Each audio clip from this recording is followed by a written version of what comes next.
Hello dear students, आज का जो लेक्चर है ये डिफॉरेस्टेशन के बारे में है। तो डिफॉरेस्टेशन जो है, एफॉरेस्टेशन मैंने कल आप लोगों को थोड़ा बताया था। तो डिफॉरेस्टेशन क्या है? ये डिफॉरेस्टेशन डी मतलब हो गया ख़त्म हो जाना या कम हो जाना, फॉरेस्टेशन मतलब फॉरेस्ट का, ठीक है।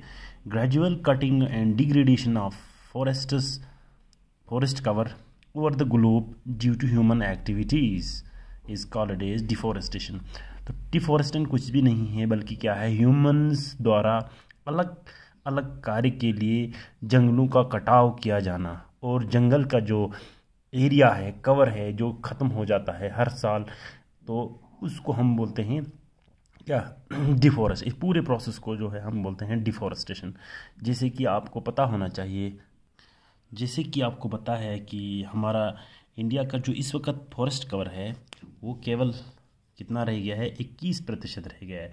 जबकि आज से लगभग 40 या 50 साल पहले या 60 साल पहले देखा जाएगा तो 41% जो हमारा फॉरेस्ट कवर हुआ करता था टोटल जो हमारा ज्योग्राफिकल एरिया का, तो ये रिड्यूस हो गया, आज केवल इतना रह गया है, ठीक है। तो इसकी काज क्या है, क्यों आखिर इंसान जंगलों को काटते हैं? तो ये इसी वजह से है क्योंकि इंसान जो है ज़्यादातर क्यों होता है, एग्रीकल्चरल पर्पज़ के लिए। ये एग्रीकल्चर क्यों चाहिए? क्योंकि इसका एक रीज़न है कि पॉपुलेशन ज़्यादा होगा, ठीक है, समझ आया। तो पॉपुलेशन एक्सप्लोजन जो है इसकी सबसे बड़ी इशू है। जब ज़्यादा लोग हो जाएंगे तो ज़्यादा एग्रीकल्चर चाहे, ज़्यादा फील्ड चाहे, उसके अलावा माइनिंग के लिए इंसान इनकी कटाव कर देते हैं, चाहे गोल्ड माइनिंग हो या और किसी कोल माइनिंग हो, कुछ भी है। अर्बनाइज हो गया, ये अर्बनाइजेशन बोलते हैं जब विलेजेस और जो गांव है वगैरह इनका टाउन्स और सिटीज़ में कन्वर्ट होने को, ठीक है। इंडस्ट्रियलाइजेशन, इंडस्ट्रीज़ बनाया जा रहा है या कमर्शियल मकसद के लिए इस्तेमाल किया जा रहा है किसी और, या रोड कंस्ट्रक्शन के लिए, ठीक है, बिल्डिंग्स कंस्ट्रक्ट कर रहे हैं, या इनके अलावा भी कमर्शियल एक्सप्लॉयटेशन के लिए, बेचने के लिए, जैसे कि पेपर के मकसद से हम कटाए जा रहा है जंगलों को, टिम्बर के लिए कटाया जा रहा है, फ्यूल वुड के लिए। तो ये कुछ काजेज़ हैं जिसके मकसद से डिफॉरेस्टेशन हुआ करता है। एक रफ़ एस्टिमेट जो इनमें बताया जा रहा है कि हिंदुस्तान में या भारत में तकरीबन प्रति ईयर जो है 1.3 मिलियन हेक्टर ऑफ फॉरेस्ट जो है वो क्या हो रहा है, रिड्यूस हो रहा है। एक रफ़ जो डेटा है, मिनिस्ट्री ऑफ इन्वायरमेंट और फॉरेस्ट ने ये तस्दीक किया गया है कि फॉरेस्ट कवर जो इंडिया का है वो तकरीबन 11% जो यहाँ की ग्रीन हाउस गैस एमिशन है, ग्रीन हाउस गैस की जो एमिशन है उनको न्यूट्रलाइज किया जाता है, इनको कम किया जाता है, ठीक है। अब ये तो हमारे फॉरेस्ट्स की कुछ इंफॉर्मेशन है इंडिया की, और उसके काज क्यों करते हैं इंसान इसको। अब इफ़ेक्ट देख लीजिए, अब हम जंगलें अगर काट लेंगे, डिफॉरेस्टेशन कर लेंगे, तो इससे इफ़ेक्ट क्या पड़ेगा?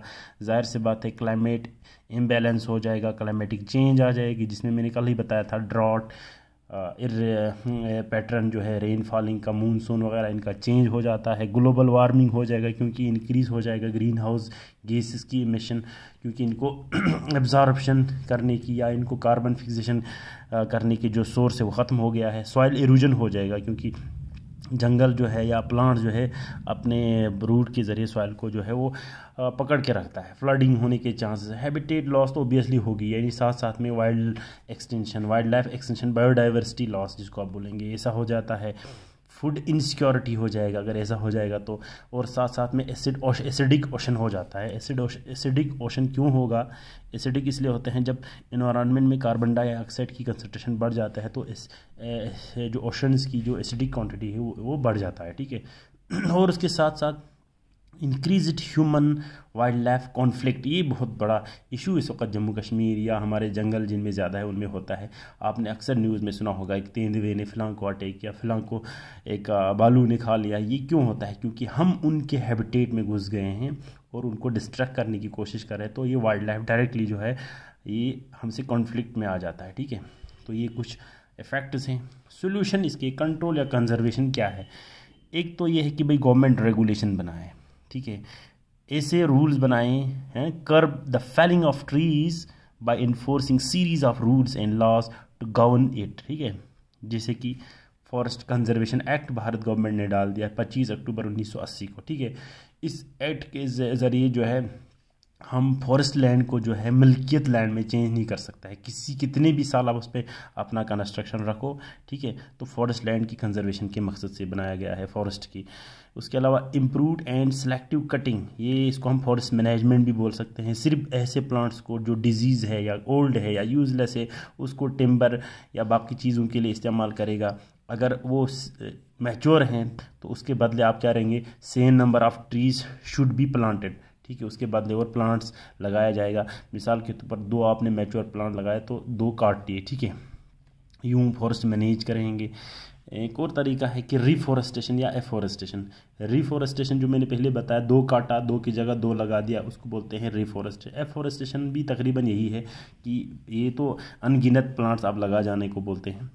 इसमें आप जैसे सोशल फॉरेस्ट्री के टर्म्स एक्चुअली आप करते हैं। अर्बन सिटीज़ या जो टाउन्स वगैरह गाँव वगैरह है उनमें आप ट्रीज़ लगाया जा रहा है गवर्नमेंट अलग अलग स्कीम्स के ज़रिए, उनको सोशल फॉरेस्ट्री बोलेंगे। Growing and management of useful plants, खासकर इसमें प्लांट्स और ट्रीज़ लगाया जाता है कॉमन लैंड्स में, ठीक है। ऐसे लैंड्स में जो सब के लिए है, सब जा सकता है, गवर्नमेंट की ही लैंड है, उनमें हम लगाएंगे क्या, ट्रीज़ लगाएंगे, ठीक है, या प्लांट्स लगाएंगे, सोशल फॉरेस्ट्री। या और एक तरीका है जैसे भाई एग्रो फॉरेस्ट्री करेंगे, प्राइवेट लैंड्स पे हम मेडिसिनल प्लांट्स वगैरह वगैरह जो है इनको लगा दिया जाएगा, ठीक है। तो कुछ ऐसे प्लांट्स लगा जाना कहाँ पे, प्राइवेट लैंड्स पे लगाने को हम बोलते हैं एग्रो फॉरेस्ट, जैसे नर्सरी की एक जो एग्जांपल यहाँ दिया गया है। नंबर 4 इसमें है एजुकेशन। भाई जब तक ना आप अपने मैसेस को, यूथ्स को, वहाँ के लोगों को एजुकेट नहीं करेंगे, until and unless we did not educate the masses about the value of, about the conservation of, about the impacts of these forest cutting, so we cannot actually conserve the forest, ठीक है। तो unless and until हम उनको क्या नहीं करेंगे, educate नहीं करेंगे। तो बेस्ट ऑप्शन है इनको एजुकेट करेंगे, स्कूलों में करेंगे, गाँवों में करेंगे, एडवर्टाइजमेंट के ज़रिए करेंगे, टीवीज़ रेडियोज़ में, ठीक है। तो सोशल नेटवर्क्स पे ये एक बहुत बड़ी माध्यम है। उसके अलावा आप फेस्टिवल्स जैसे कि वन महोत्सव जो मनाया जाता है, वन मतलब जंगल हो गया, महोत्सव महात्यौहार को बोलते हैं। जैसे कि मुंशी एक गवर्नमेंट 1950 में हमारे सेंट्रल मिनिस्टर थे, इसने स्टार्ट किया था। जैसे कि मुझे लगता है जून जुलाई में अक्सर इसको मनाया जाता है, कि जनवरी फरवरी किने से इस महीने में ये एक जंगलों के नाम से एक त्यौहार मनाया जाता था। ऐसे त्यौहार को जो है इनकरेज किया जाएगा, ठीक है। तो ये कुछ डिफॉरेस्टेशन और उसके कंट्रोल के तरीके थे। अब सिलेबस के हिसाब से कुछ 3 केस आपको लिखा गया है, 3 सक्सेस स्टोरी केसेस, ठीक है, जिसमें ये किया गया होगा एड्रेसिंग एनवायरमेंटल इश्यूज़, ठीक है। 3 केसेस ऐसे जो सक्सेस स्टोरीज हैं, लेकिन मकसद जो है एनवायरमेंटल इश्यूज़ को एड्रेस करने का था। नंबर 1 इसमें मैंने लगाया है अमृता देवी बिश्नोई, ठीक है। ये जोधपुर राजस्थान की एक औरत हुआ करती थी 1730 के दौरान, 1730-31 की बात है। तो इसने क्या किया, इसने अपनी life, she sacrificed her life by hugging a tree while king Abhay Singh the Maharaja of Jodhpur then order to cut down the trees there, and उसने उसको कट करने नहीं दे दिया, जिसके बदले में वहाँ जो फोर्स आ गया, उसने पहले उसको उस ट्री से पहले किल किया और उसके बाद ट्रीज़ को कट किया। उसके बाद क्या होता है कि उसके 3 बेटियां जो है वो चली जाती है, और उसके साथ जो बिश्नोई ट्राइब के बहुत सारे लोग वहाँ हैं तो वो भी चले जा रहे हैं उनके साथ, और उनको भी बिल्कुल उसी तरह से जिस तरह से इनकी माँ को किल कर दिया जो वहाँ के महाराजा अभय सिंह के जो फोर्स थे उन्होंने, तो उसको भी क्या कर दिया, किल कर दिया। Lost their lives while saving trees. तो इस तरह की nowhere in history such commitment in seen for the sake of या for the cause of environmental, ठीक है, एनवायरमेंट की मकसद से इस तरह की कुर्बानी आज तक दुनिया में और कहीं देखा नहीं गया है। तो इसी अमृता देवी बिश्नोई जो है, इसके ऑनर में गवर्नमेंट ऑफ इंडिया ने Amrita Devi Bishnoi wildlife protection award जो है ये दिया जाता है। उन लोगों को ये अवार्ड देता है जो वाइल्ड लाइफ कंजर्वेशन या उनके प्रोटेक्शन के लिए अपनी कुर्बानी दे देते हैं, ठीक है, समझ आया। तो नंबर 1 ये है। नंबर 2 इसी तरह से औरतों का बड़ा रोल है इंडिया में। इस तरह से वुमेन जो हमारे गढ़वाल उत्तराखंड के थे, तब तो ये यूपी में हुआ करता था, ये गढ़वाल का जो ये गाँव था, ठीक है, अब तो उत्तराखंड में आते हैं। वहाँ की औरतें जो है उन्होंने भी बिल्कुल ऐसा ही मुजाहरा किया जब 1973 के दौरान वहाँ जाके उस एरिया में कुछ कंस्ट्रक्शन करना था गवर्नमेंट को, तो वहाँ की औरतें जो है वो चली गई, उन्होंने उन ट्रीज़ को हक कर दिया, और जो कंट्रैक्टर था जिसको ये क्लियरेंस का हुक्म दिया गया था, उन्हें वहाँ की जंगल को काटने नहीं दिए। ठीक है, इसमें लीडर जो था वो सुंदर लाल बघुना था। ठीक है, तो उसका मतलब ये नहीं कि अकेला इसमें था, इसमें और भी बहुत सारे थे, जैसे कि सुरक्षा देवी थे, गौरव देवी वगैरह जो है, इन सारों ने इस मूवमेंट में हिस्सा ले लिया। ठीक है, ये एक पीसफुल मूवमेंट था, ऐसा नहीं कि इसमें कोई रैशनेस था, एक पीसफुल मूवमेंट, इन्होंने सत्याग्रही टाइप का मूवमेंट इन्होंने किया था जंगलों को बचाने के लिए उस एरिया का। तो इस मूवमेंट को बाद में एक फेमस नाम मिल गया जिसको हम चिपको मूवमेंट बोलते हैं, चिपक जाना। ठीक है, चिपको मूवमेंट इसको बोलते हैं, तो ये चिपको मूवमेंट बन गया। ठीक है, इसी चिपको मूवमेंट को 1987 में राइट लाइवलीहुड अवार्ड दिया गया, इस खिताब से नवाजा गया for its dedication towards conservation. तो ये राइट लाइवलीहुड अवार्ड जो है ये स्वीडन देते हैं, तकरीबन स्वीडन जो है वो एक इंटरनेशनल अवार्ड है, 2 लाख यूरोज़ की ये प्राइज़ होती है। तो ये इस मूवमेंट को दिया गया है क्योंकि कंजर्वेशन के तहीं इसकी बहुत बड़ा ये है काम करने के लिए। और तीसरा जो केस है वो है साइलेंट वैली मूवमेंट। तो साइलेंट वैली जो है ये पलाक्कड जो केरला है हमारा, वहाँ का एक डिस्ट्रिक्ट है, वहीं पे हुआ था। यहाँ पे एक एनजीओ ने हिस्सा ले लिया था, जैसे कि केरला सशस्त्र साथिया परिषद, ठीक है, KSSSP जिसको बोलते हैं, ये एक एनजीओ है। और वहाँ के कुछ टीचर्स और बच्चों के यूथ, वहाँ के स्कूल के जो बच्चे हैं आपकी तरह, उनके साथ मिल के इन्होंने क्या किया, साइलेंट वैली एक जो जगह है वहाँ की जो बायोडाइवर्सिटी है और वहाँ का जो वैल्यू खुद है उसको प्रोटेक्ट करने के लिए इन्होंने मूवमेंट चलाया था।